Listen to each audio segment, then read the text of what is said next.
Cambridge, Harvard, Stanford, Oxford, muskets, ETH, imperial, California, UCL और Chicago, ये हैं विश्व के टॉप 10 यूनिवर्सिटीज़।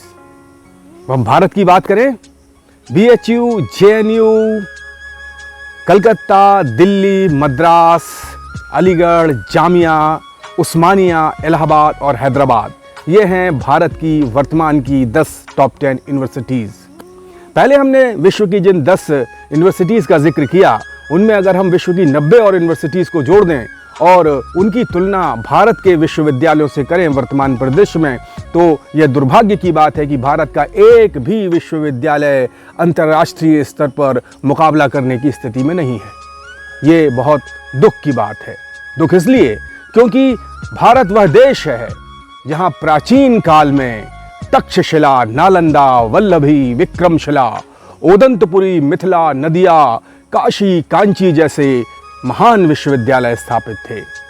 विश्व के सर्वप्रथम विश्वविद्यालय की स्थापना का गौरव भारत को ही प्राप्त हुआ। तक्षशिला का वैभव अपार था। पूरे विश्व से विद्यार्थी वहां अध्ययन करने आया करते थे। जिन विश्वविद्यालयों का जिक्र किया, नालंदा, तक्षशिला, वल्लभी, विक्रमशिला, ओदंतपुरी, मिथिला, नदिया, काशी, इनकी ख्याति पूरे विश्व में फैली हुई थी।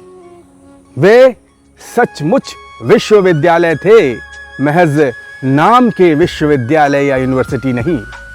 प्राचीन भारत के प्राय प्रत्येक प्रमुख ग्राम में एक पाठशाला होती थी। उत्तर प्रदेश, बिहार, बंगाल में इन पाठशालाओं को टोल और दक्षिण भारत में अग्रहार के नाम से जाना जाता था। इनकी संख्या हजारों में थी। ये विद्यालय विद्यार्थियों को ज्ञान की गरिमा से ओतप्रोत करते थे। 18वीं शताब्दी के मध्य में महज बंगाल में 80,000 टोल थे।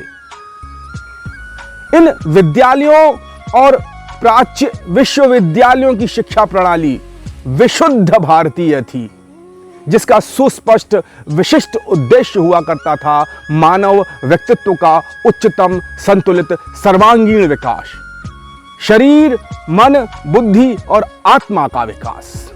यही वजह है कि इन विश्वविद्यालयों और विद्यालयों के आचार्यों व विद्यार्थियों ने भौतिक और आध्यात्मिक दोनों ही क्षेत्रों में ज्ञान विज्ञान के ऐसे ऐसे क्षितिज विस्तारित किए, ऐसे ऐसे ज्ञान विज्ञान आविष्कृत किए, जिनके ऋणी न केवल भारत वरन संपूर्ण विश्व के दार्शनिक और वैज्ञानिक हैं।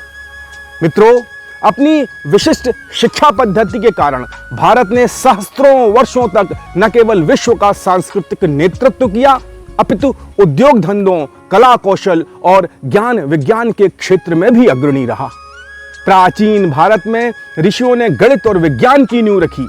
उन्होंने काल और अवकाश दोनों की गणना की, दोनों को गणनाबद्ध किया और अंतरिक्ष को भी नापा। भारतीय ऋषियों ने पदार्थ की रचना का विश्लेषण किया और आत्म तत्व के स्वरूप का साक्षात्कार।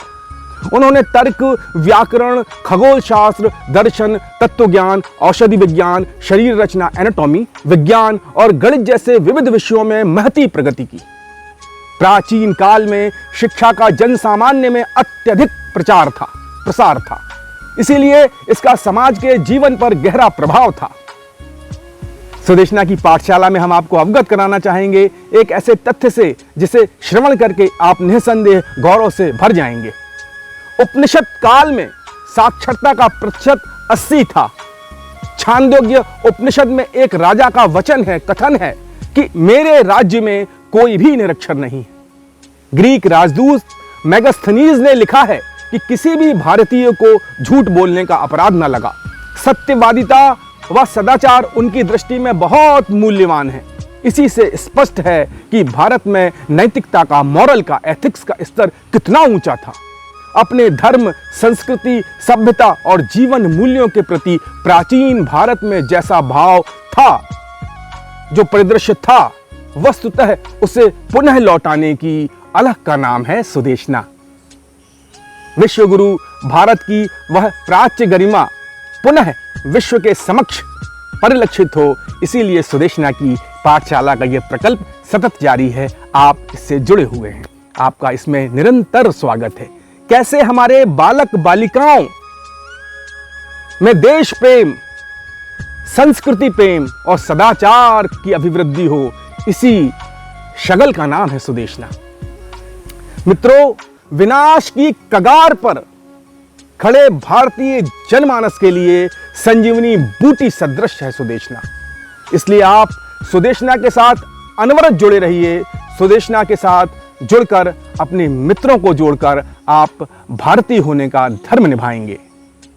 आज की पाठशाला में शिक्षा के विषय को एक प्रासंगिक संदर्भ को देते हैं विराम, लेकिन सुदेशना है अविराम। तब तक आप सुरेंद्र दुबे सुदेशना YouTube पेज को सब्सक्राइब